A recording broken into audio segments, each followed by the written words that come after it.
ایک بادشاہ کا ایک نہر کے پاس سے گزر ہوا، تو بادشاہ نے دیکھا کہ لوگ نہر سے پانی پی رہے ہیں۔ تو بادشاہ کے دل میں خیال آیا کہ یہاں گھڑا ہونا چاہیے تاکہ لوگ جو ہے وہ اس گھڑے کے ذریعے سے پانی نکال کر پی لیا کریں۔ بادشاہ نے اپنے وزیر کو حکم دیا کہ یہاں پہ گھڑے کا انتظام کروایا جائے۔ وزیر نے اہلکاروں کو احکامات جاری کر دیے کہ یہاں پہ گھڑے کا انتظام کروایا جائے، نہر سے لوگ پانی پینے کی بجائے گھڑے سے پانی پیا کریں گے۔ اب وزیر صاحب کے احکام جاری کرنے کے بعد ایک صاحب نے مشورہ دیا کہ حضرت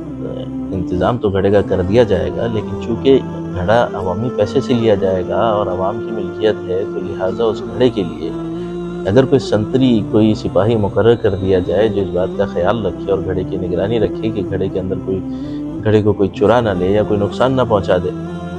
تو لہٰذا سپاہی بھی مقرر کر دیے گئے۔ اور پھر یہ رائے آئی کہ اگر گھڑے کو، سپاہی کا کام تو نہیں ہے گھڑے کو بھرنا، تو گھڑے کے بھرنے کے لیے ایک ماشکی مقرر کر دیا جائے جو نہر سے گھڑے کو بھر کے لائے اور اچھی طرح صاف ستھرا کر کے گھڑے کو روزانہ یہاں پہ رکھ دیا کرے۔ تو ماشکی بھی مقرر کر دیا گیا۔ تو پھر ایک صاحب الرائے نے رائے دی کہ جناب یہ ایک سپاہی یا ایک ماشکی کا کام نہیں کہ وہ روزانہ گھڑے کو بھریں اور روزانہ جو ہے وہ عوام کو صاف ستھرا پانی ملے، تو کیونکہ ظاہر ہے سپاہی بھی اور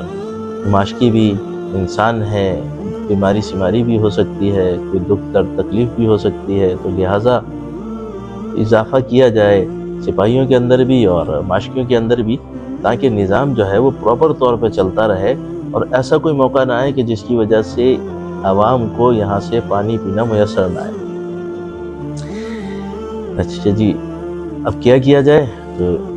تعداد کو بڑھا دیا جائے، 3 ماشکی 3 سپاہی اس کے لیے مقرر کر دیے گئے۔ تو اب پھر ایک صاحب نے رائے دی کہ جناب یہ انتظام تو ٹھیک ہے، لیکن اب ان لوگوں کے حساب کتاب بھی دیکھنے ہوں گے کہ ظاہر پراپر طور پہ یہ لوگ کام کر رہے ہیں یا نہیں کر رہے، ان کی حاضری ہے یا نہیں حاضری۔ تو اس حاضری غیر حاضری کے حساب کتاب کو رکھنے کے لیے اور ان کے معاملات کو صحیح طور پر دیکھنے کے لیے تو ایک منشی بھی مقرر ہونا چاہیے، ایک اکاؤنٹنٹ ہونا چاہیے، ان کا اکاؤنٹنٹ کا ایک ادارہ ہونا چاہیے۔ یہ اکاؤنٹنٹ کا ادارہ بھی جو ہے وہ مقرر کر دیا گیا۔ اب کیا جائے کہ اب رائے یہ آئی کہ جی ایک اکاؤنٹنٹ بھی ہے، یہ اتنے سارے لوگ جمع ہو گئے، اتنے سنتری ہیں، اتنے ماشکی ہیں، اکاؤنٹنٹ بھی ہے، اب یہ لوگ آپس میں لوگوں کا کوئی نزاع نہ بنے، کوئی لڑائی جھگڑا نہ بنے اور کام پراپر طور پر صحیح انداز سے چلتا رہے، اور کبھی کوئی مسئلہ درپیش آ جائے تو اس کے لیے ٹھیک طور پہ صاف شفاف تفتیش ہوتی رہے اور یہ سارے معاملات جو ہے وہ بحثن و خوبی چلیں۔ تو اس کے لیے ایک کوئی نگرانی کا محکمہ بنا دیا جائے یا ایک کوئی جو ہے وہ تفتیشی محکمہ اس کے لیے بنا دیا جائے۔ تو یہ بھی مقرر کر دیا گیا کہ بھئی ایک تفتیشی محکمہ بھی اس کے اندر بنا دیا گیا اور تاکہ یہ نظام جو ہے پراپر طور پر چلتا رہے۔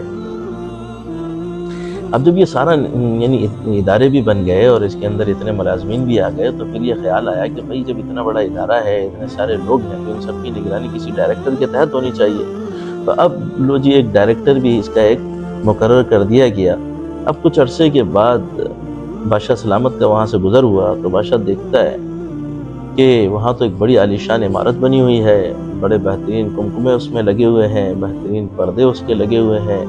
اور بہت بہترین انداز اس عمارت کا ہے۔ بادشاہ سلامت اندر داخل ہوتے ہیں، جب قریب پہنچتے ہیں تو دیکھتے ہیں کہ اس عمارت کا جو مین گیٹ ہے وہاں پر بڑا سا ایک سائن بورڈ لگا ہوا ہے اور اس بورڈ کے اوپر لکھا ہوا ہے کہ وزارت انتظامی امور برائے گھڑا۔ خیر بادشاہ حیران پریشان اندر داخل ہوتے ہیں، اندر داخل ہو کے دیکھتے ہیں تو ایک طرف تفتیشی افسر کے دفتر بنا ہوا ہے، ایک طرف ڈائریکٹر صاحب کا دفتر بنا ہوا ہے، تو ایک طرف سنتریوں کے آفس بنے ہوئے ہیں۔ تو ایک بہترین قسم کا جو ہے وہ یعنی ماربل بھی استعمال ہوا ہے، بہترین اے سی بھی لگے ہوئے ہیں، بہترین آرائش زبائش کے انتظامات بھی اندر کر رکھے ہیں لوگوں نے۔ بادشاہ سلامت حیران پریشان ہو کر پوچھتے ہیں بھئی یہ کون سا ادارہ ہے اور یہ لوگ کس لیے ہیں؟ تو وزیر صاحب بتاتے ہیں کہ حضرت کو جو آپ نے پچھلی دفعہ گزرتے ہوئے کہا تھا یہاں پر پانی کا گھڑا ہونا چاہیے، تو یہ اس کے لیے سارے انتظامات کیے گئے ہیں تاکہ عوام کو آسانی اور سہولت کے ساتھ پانی میسر آ جائے۔ تو بادشاہ سلامت باہر نکلتے ہیں اور سوچتے ہیں کہ بھئی جب اتنی عالیشان عمارت ہے تو پھر انتظامات بھی بہت عالیشان ہوں گے۔ اب بادشاہ سلامت جب باہر تشریف لاتے ہیں اور دیکھتے ہیں گھڑے کو، تو گھڑا پانی سے خالی ہے اور گھڑا ٹوٹا ہوا ہے اور ٹیڑھا میڑھا جو ہے وہ گھڑا رکھا ہوا ہے، اور اس گھڑے کے اوپر لکھا ہوا ہے کہ گھڑا خالی اور ٹوٹا ہوا ہے، اور اس گھڑے کے اوپر لکھا ہوا ہے کہ گھڑے کی بحالی اور مرمت کے لیے عطیات یہاں پہ جمع کرائیں من جانب وزارت انتظامی امور برائے گھڑا۔ میرے دوستو، یہ حال پاکستان کا ہے، تقریباً ایسا ہی حال پاکستان کے ہر ادارے کا ہے۔ یہ ادارہ تو موجود ہے اور بہت بہترین انداز سے اس کے ملازمین اس میں کام کر رہے ہیں، اور بہت بہترین انداز سے ان کے ملازمین کے انتظامات ہیں، ان کی رہائشیں ہیں، بہت بہترین انداز سے ان کی فیسلٹیز ہیں، بہت بہترین انداز سے وہاں کے ملازمین، وہاں کے افسران، وہاں کے ڈائریکٹرز اس ادارے سے بھرپور طور پر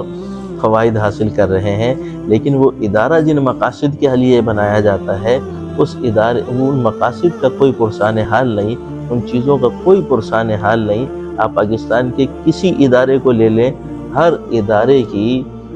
یعنی کیا بتایا جائے کہ ہر ادارہ اپنی تباہی اور بربادی کے آخری کنارے پر کھڑا ہے، لیکن اس کے افسران، اس کے ڈائریکٹرز وہ اعلیٰ درجے کی عیاشی میں اور اعلیٰ درجے کی آسائشوں کے اندر اور اعلیٰ درجے کی مراعات ان سب کو حاصل ہے۔